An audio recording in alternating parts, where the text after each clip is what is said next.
Hi, this is Healthy Mama B. Happy Thursday. We are here live tonight, and I am very happy to be here. I'm actually going to play some music while we're waiting for people to join the call tonight. I was listening to the radio this week, and I heard this, and I thought, how appropriate for Healthy Mama B. So, we've got it playing, waiting for people to come and join the fun. Tonight we're going to talk about cravings, which is going to be awesome. All right, so there's the fun tonight. I think that's pretty cool. So tonight we're going to talk about cravings. We're going to talk about why we crave certain foods and how it's tied to some emotional eatings. You know, if you've ever... Well, as long as you're human, actually, you're going to experience cravings every once in a while. I remember when I was in college, when we were in the mood for something, we would say that we were totally jonesing for a hamburger or for French fries or something. That's a craving. There are times that we want foods that are salty or foods that are really sweet or foods that are just really high in fat and calories because that's what we need for that particular moment. But we're going to talk about why we feel we need them. Is it really a nutritional deficit, or is it emotional habit that we formed? Is it an emotional need that we're trying to seek, or is it a combination of both? That's the big question.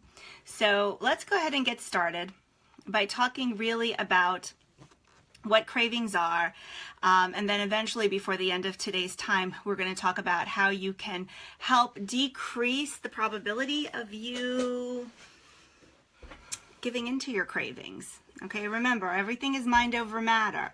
It's all the way you think, and the way you think changes the way that you behave. So let's get going. All right. Essentially, there are a lot of reasons why people crave certain things, and there are different schools of thought. I personally think that it's a combination of all of it. So a lot of times we crave certain things because of negative emotions. Sometimes we crave things because it's a learned behavior. A habit to a certain situation. So, and we'll go into some examples of that in a couple of minutes. And then, I think what's important to remember is that cravings, regardless of what they may be to you, they're very complex, and there are a lot of factors that can contribute to it. So I just want to say a quick shout out to the folks that have joined live: Nan, Robbie, Beth Ann, and Leah. Thank you for being here today. So happy to have you as part of our group. So let's talk about negative emotions, okay? Because oftentimes when we're feeling negative emotions like anger, sadness, feelings of loneliness, we have a tendency to go to eat. That's our go-to thing because we want to get the food to make us feel better, because that's what we essentially have been craving. That's what we've been taught, and that's also what we have been experiencing probably for most of our lives.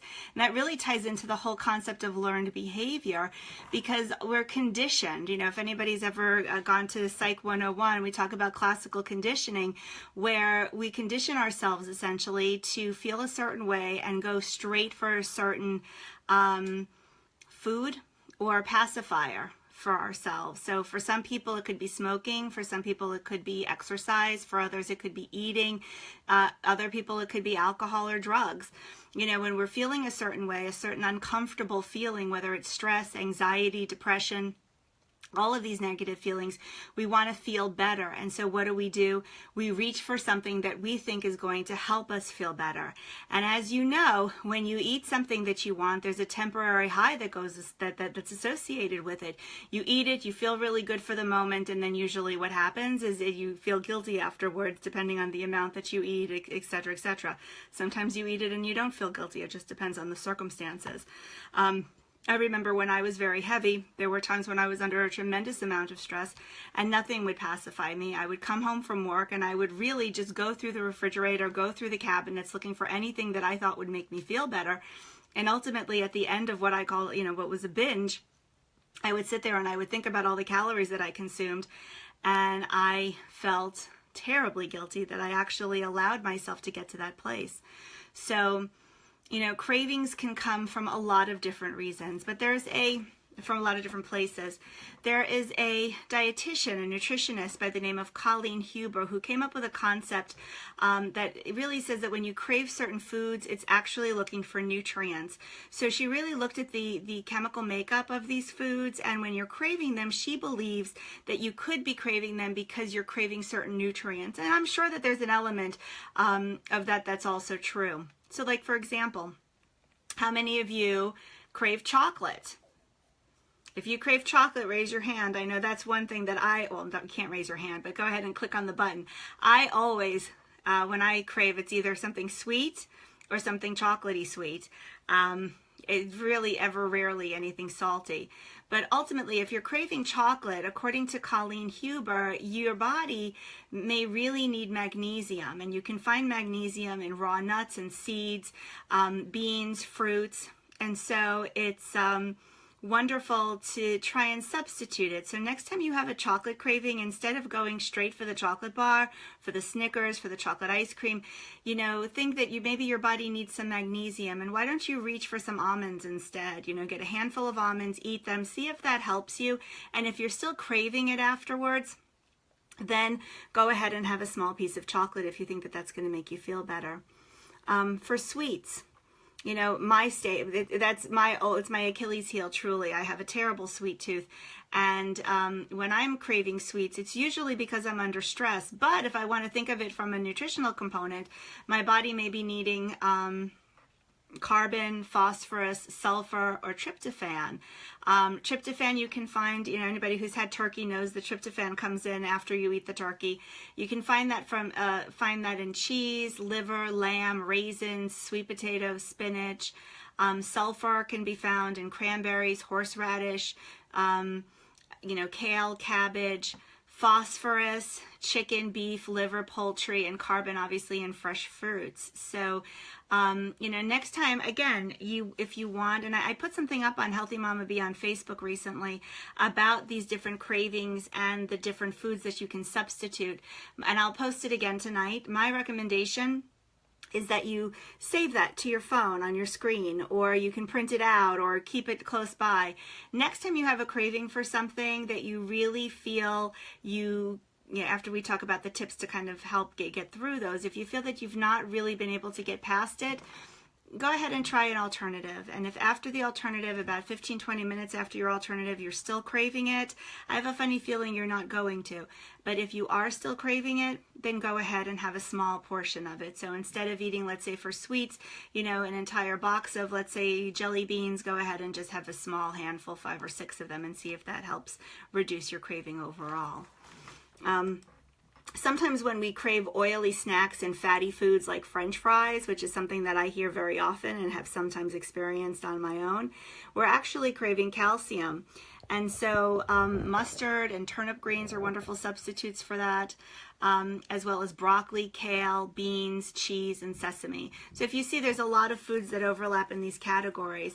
And actually, from my perspective, these are some of the things that I keep in my house as staples. I mentioned last night that I always have staples in the house. I always have cheese. I always have beans. I always have some level of protein in the house, and I always have fruit. So, and I always have almonds. Sometimes, I'll be honest, I forget to go for those foods when I crave something like chocolate, but it's a nice refresher for me to go through this, because the next time I crave chocolate, I'm actually going to go for something a little bit healthier. I'm going to go for the almonds, have a couple of those as opposed to having the chocolate bar. Not that I have it very often, but I'll tell you, I love these. I know it's going to be backwards, but they're Skinny Cow. They're little chocolate clusters, and the entire package is about 120 calories. Really good. And when I am craving something sweet, usually chocolate, I'll usually go for one of these. But you have to keep in mind, you can't eat more than 1 pack of these, because if you do, then you're defeating the purpose. 2 packs is 240 calories. That's the same as a Snickers bar. So what's the point? You're not really gaining anything. Everything in moderation. All right. According to Colleen Huber, who put together this whole information chart, you know, she says that when you are craving soda and other carbonated drinks, which I think some people are really prone to liking, you're really craving calcium. So again, you can get that from mustard and turnip greens, kale, broccoli, beans, cheese, and sesame as well. Salty foods, potato chips, pretzels, you're really maybe looking for chloride, and you can find that in raw goat's milk, fish, unrefined sea salt. Maybe not the most appetizing, but better than going for the bag of potato chips. And then, according to the nutritionist who put this together, she says that general overeating can be a need for silicone, tryptophan, or tyrosine. So you can try increasing your vitamin C intake, looking for cheese, liver, lamb, raisins, sweet potato, spinach. If you see, there's a pattern here in the types of foods that she's recommending. Okay, because these are high in nutritional content. You want to make sure that when you are going to eat something, it's going to be healthy for you versus something that's just going to be wasted calories. Okay, and so let's talk about 11 ways to stop cravings for unhealthy food and sugars, because ultimately when we do crave something, whether it's from a nutritional perspective or from an emotional perspective, we're really looking for foods that are unhealthy and full of sugar and usually full of fat. It's very rare that I ever hear anybody say to me, oh, you know what, I'm totally craving an apple, or I'm totally craving a whole big bowl of kale. Oh my God, kale would be the most amazing thing right now. No, you never hear that. You hear, I totally want chocolate, I want peanuts, I want popcorn, I want a hamburger, I want French fries, I want a milkshake, I want a Snickers bar. So we're going to talk about different ways that you can help decrease or stop cravings for these unhealthy foods. So really, when you're dieting, food cravings are really the hardest to get through. It's not easy, but it's easier to stick with a health plan and be on a diet, stick with a certain diet plan that you're on. But when you have the cravings, it's what's tempting. It's sort of like dangling a piece of, bone in front of a dog and saying, here, I really want you to look at this, but you can't eat it at all. And sometimes when we say to ourselves that we can't have it, that's when we want it more, which is one of the reasons why my philosophy around weight loss is not to deprive yourself, but to fit everything in balance. Okay. Cravings are one of the biggest reasons why people have trouble losing weight, because oftentimes, and I've mentioned this in the past, we wind up giving into our cravings, and then we think that, oh, I gave up on my craving, gave into my cravings, now everything is over, I've completely sabotaged myself, everything, my diet plan is gone, and now I'm not going to get back on it. And that is a terrible way of looking at it. If you go ahead and you give into your cravings, it is not the end of the world. You just have to get back on track afterwards. You're a human being, and you're going to make mistakes, and you're entitled to live and enjoy your life. That's the key. Diets are restrictive. Lifestyles are not. Lifestyles, you learn to adjust within your life and you learn to balance. Whereas in your diet mindset, you're restrictive. And I think that's one of the reasons why diets tend to fail for most of us. Of course, we're going to lose the weight, but most of us gain back the weight afterwards because we don't really learn how to fit it into a lifestyle and balance it out. So here are 11 simple ways to prevent or stop unhealthy cravings for food or goodies or fatty foods. The first thing is drink water. Okay, we want to make sure that when you're drinking water, sometimes your body doesn't really understand the difference between being thirsty and being hungry. So if you feel a sudden urge for a specific food, try drinking a big glass of water and then waiting about 10 to 15 minutes. If you still crave the food afterwards, then, go ahead and have a little bit, or substitute it out for some of the foods that we had talked about earlier and that I'm going to post on the Facebook page, okay? The bottom line is that drinking water before meals can actually help reduce your cravings and your appetite, helps flushes your body of toxins, helps you go to the bathroom, and ultimately it helps with your overall weight loss, okay? Number 2, eat more protein.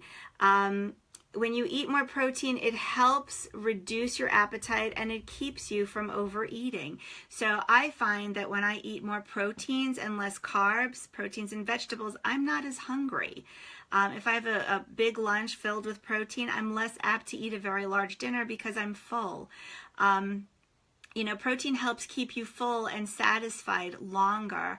So, you know, there was a recent study that was done on overweight men that showed that increasing a protein intake to 25% of their calorie intake for the day actually reduced their cravings by 60%. And their probability of or their desire to snack at night was actually reduced by 50% just by increasing their protein intake, which is huge. It's really huge. So, you know, keep that in mind. If you eat more proteins, you're less prone to crave more. Okay? So eat a lot of proteins, keep water next to you all the time, and you should be in good shape. But we're going to continue because I've got a couple of more that I think are really going to help you. The third one is distance yourself from the craving. Okay? Essentially that means that, you know, if you're craving something that you know you have in the house, walk away from it. Okay, go out for a walk around the block, get on the phone with a friend. But the better option, if you know, throw it out if you have it in the house. You don't really need it. It doesn't need to be there to tempt you. Or just, you know, don't buy it. Okay, I find if you've read my my recent blog, I think I put it out a couple weeks ago, called The Twinkie Perspective. It's about the perspective from a Twinkie. You know, the woman who was in the store, you know, we'll say it's me, bought the Twinkies, rationalizing that the Twinkies were actually for her children to have snacks. But when she got it home from the store, she snuck it out of the bag, stuck it in the pantry, and had been snacking on it for days. You know, ultimately, if she never would have bought the Twinkies, then the Twinkies never would have been there to tempt her. And if she had a stressful, terrible day and she felt the need to eat, she could have gone for something healthier.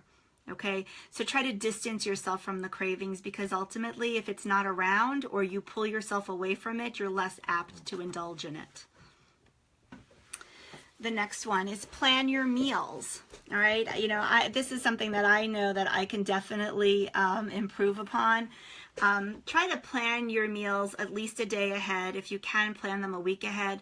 I have some friends that are so wonderfully organized, and they're able to plan everything out for days and days and days in advance. I'm not one of those people, but it's something I can work on. You know, as I said last night, I always have staples in my house. I always have foods that I can go to.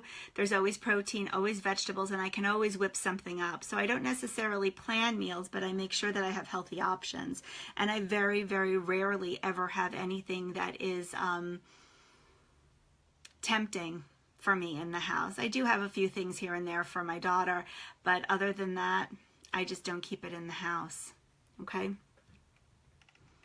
If you're more organized and you plan your meals, you're less apt to indulge. And I think that's one of the reasons why programs like Jenny Craig and Nutrisystem are very successful, because they help you plan your meals by giving you prepackaged food. So you've already got the calories set, you've already got the food made, it's very convenient, but at the same time, you're not really learning how to eat.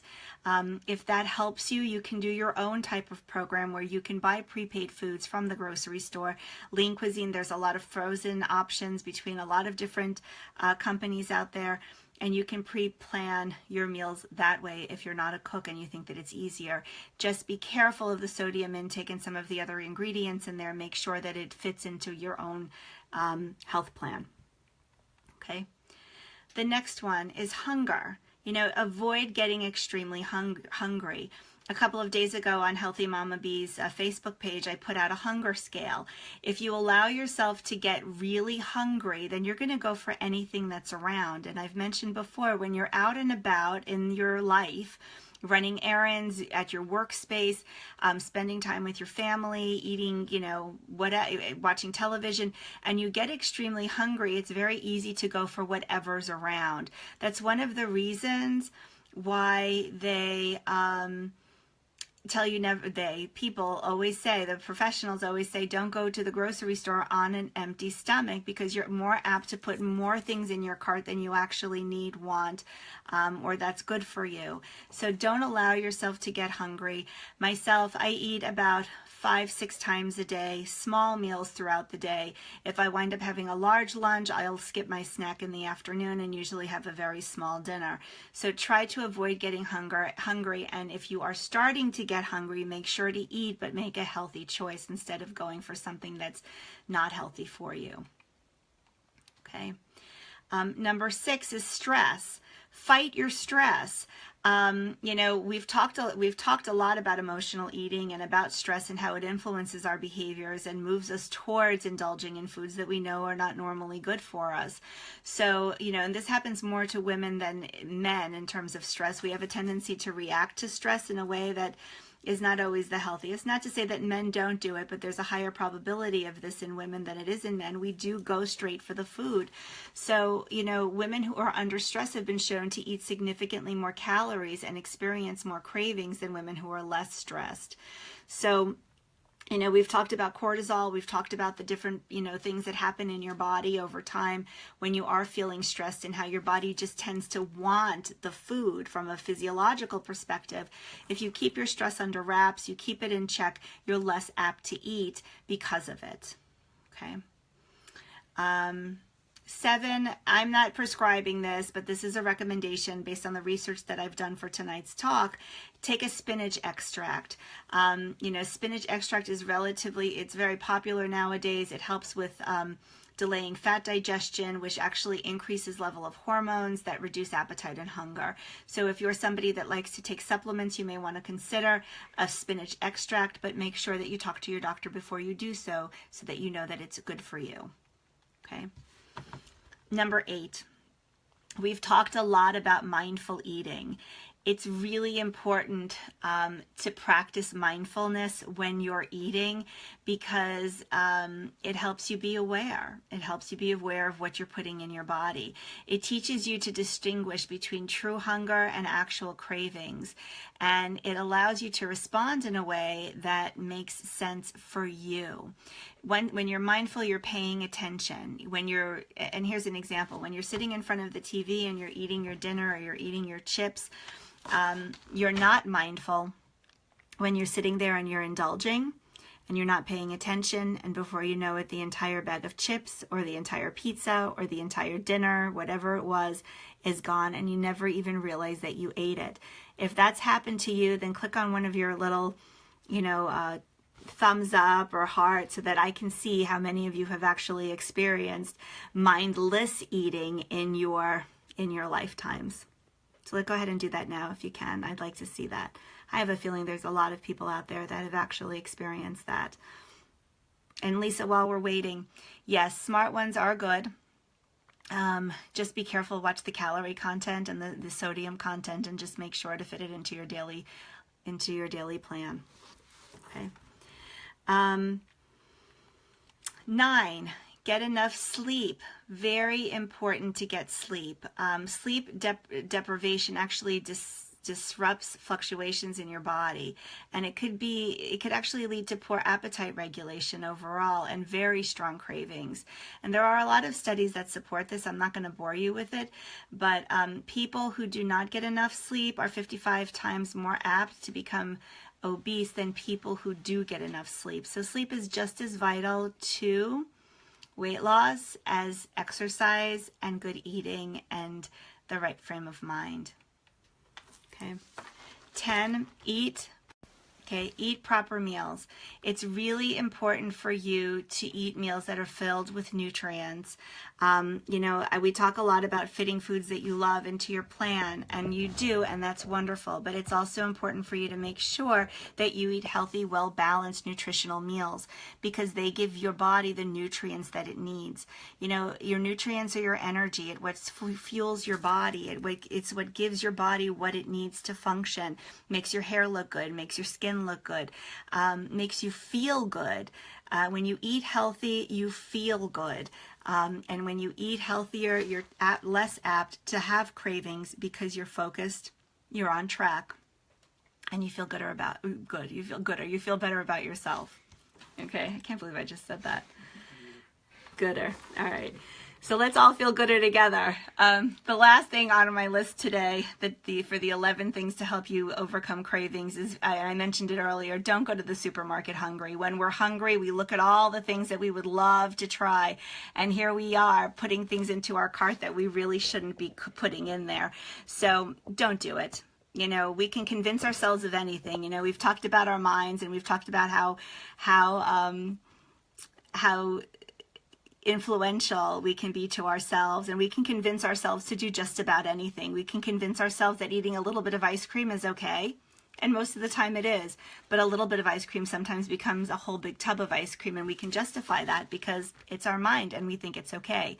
But we've been justifying it for a really long time, and we're going to talk more about this probably next week. It's really important for you to put yourself in the right frame of mind. And, you know, it's easy to say that you can do it, right? It's tougher to actually do it. So think about it. Be mindful of yourself. Be mindful of your history with food. Be mindful of your history with yourself and your habits. Really think about it. You know, when I crave something to eat nowadays, what I do is I stop and I really think about it. And I ask myself whether I really, really want it. And if I really want it, after 10 minutes, I'll have it. And if I don't want it after 10 minutes, then I don't have it. It's that simple. It takes time. These are new behaviors and new habits that you're forming. And again, this is not a diet. This is a lifestyle. You're changing how you think about food and how you think about yourself and your reaction to food. So that takes time. Be patient with yourself. That's really key. Okay, and Lisa has a question. I can't eat that much at one time. I get full fast. What should I do about that? Well, that's a great question. Eat until you're full. And when you're not full, stop eating. I mean, when you are full, stop eating. Ultimately, listen to your body.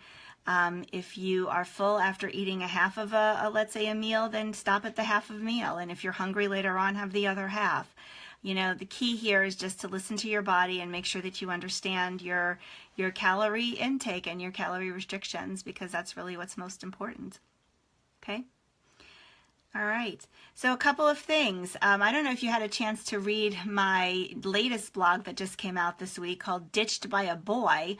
I just put it out, I want to say a day or two ago. It's a blog about my daughter's experience recently with a boy and how that experience really impacted the way that she was feeling about herself. And in the blog, I talk about external factors and how they influence how we feel about ourselves. So if you haven't read it, I totally encourage you to check it out. Not only does it talk about you know, self-esteem and my relationship with my daughter, but there is some parenting stuff in there too, all the things that I love. So check that out. And I've recently revamped my Get Started guide. I've added some new tips in there, and I've taken out a couple of things, made it look a little bit prettier. So if you'd like a copy of that, if you're already on my subscription list for the healthy-mamabee.com, please go ahead and just shoot me an email at gail@healthy-mamabee.com, or send me a private message, and I'll be happy to get that out to you. Just make sure I have your email handy, so please put that in your message and I'll make sure to get that out. And I'm really excited that you joined tonight. Thank you. And please make sure to send me your accomplishments this week. The Bee's Knees comes out tomorrow. I would love to hear how you're doing. And just an update on my friend Christina, who started her plan yesterday. She and I have been in touch, well, the day before yesterday. She went to the gym tonight, and I'm very proud of her. She did a yoga class and a Zumba class, and she sent me a picture of herself from the gym. So she is going at it, and I am totally proud of her. And I know that she and I have known each other for about 15 years now. And the fact that she's doing it and following through is no great surprise, but I'm really proud. So know that I'm here to help you and support you. The entire Healthy Mama Bee community is here. If you need help, let me know. I'm happy to help you. Okay? And how exciting. I think we're up to 4,100 followers on Facebook. That's amazing. 4,100. That's unbelievable. So keep spreading the word, please. If you think that anything that I share, anything that I put out there, any of the Facebook chats, talks, anything could be of help to friends and family, please pass the word around. My goal and my focus is to help other people achieve their health and fitness goals. I did it. I lost 110 pounds. I was focused. I was determined. And I'm here to help you achieve yours, whether it's 5 pounds, 10 pounds, 100 pounds, or just by getting fit and just, you know, hearing the messages. I'm here to help. So please tap into the resource. All right. Everybody have a wonderful night. Be healthy, be happy, and we will talk again soon. Bye.